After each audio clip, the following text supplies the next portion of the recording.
Kurt Flehinger is a civil rights and criminal defense attorney, and he joins us. Kurt, let me start here. The Baltimore Sun, as you know, found that since 2011, the city paid $5.7 million in court judgments and settlements in 102 civil suits alleging police brutality or other misconduct. Is this DOJ full-scale investigation that the mayor is asking for, is it long overdue? Absolutely. This is a problem that has been going on for years. There has been probing by the Department of Justice into problems at the Baltimore Police Department for years. You have 10 city councilmen of Baltimore who've asked for this. Yeah. You now finally have all of the players who are on board to get this done, though. Right. Okay, so should the DOJ take on a full investigation here? There's another step that doesn't carry the weight of law with it and the need to enter into a consent decree. That's called a collaborative review.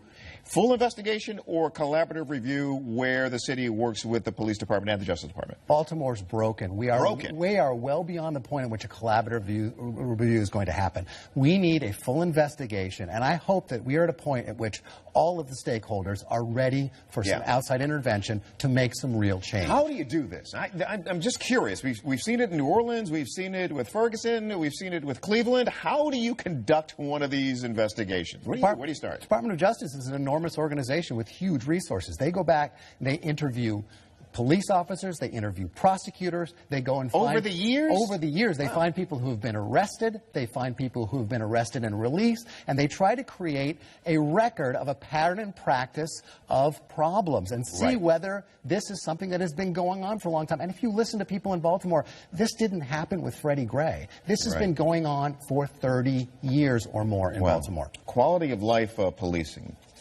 broken windows, all of these strategies for policing these communities. My question to you is, are these strategies, whatever you want to call them, are they targeting minority communities more aggressively than more whites, more middle class, more affluent communities? Yes. I think the answer is absolutely yes. What's happening is what I call the criminalization of everything. Eric Garner was brought down for selling a loose cigarette, a violation which is a violation of tax law in the state of New York.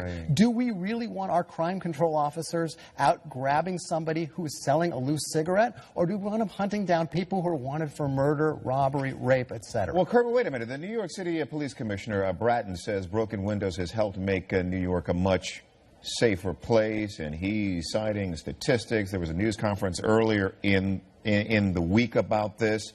Shootings are down, murder. He's saying it works. Well, I think in cases it does work. There are certain predicate minor offenses that do lead to people who commit major offenses. But is that the case for somebody who's selling loose cigarettes? Is that the case for somebody who's behind on their child support payments? That doesn't justify chasing them down and shooting them in the back. So where do that's we go what here? we need to change. So where do we go here with these minor offenses? Do we give the police more discretion to treat them like we treat a parking ticket with a fine, a violation, a ticket? You show up.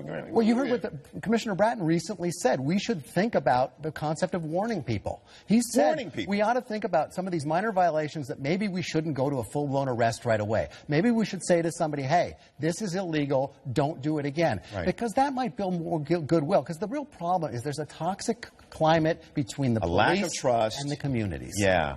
And here's the other thing. Help me here. Arresting more minorities doesn't mean that more minorities are committing crimes, right? You're just targeting those. Not necessarily. If you put the resources of the police, who are given the mandate to make arrests for these minor violations in minority poor communities, where are the arrests going to be made? Of course, in minority and poor communities. So that's, I mean, that argument that somehow crime is going on there and therefore that's why black and brown people are being arrested just doesn't hold water. Kurt Flehinger is with us. He's a civil rights and criminal defense attorney. Good to see you. Thank you for your time.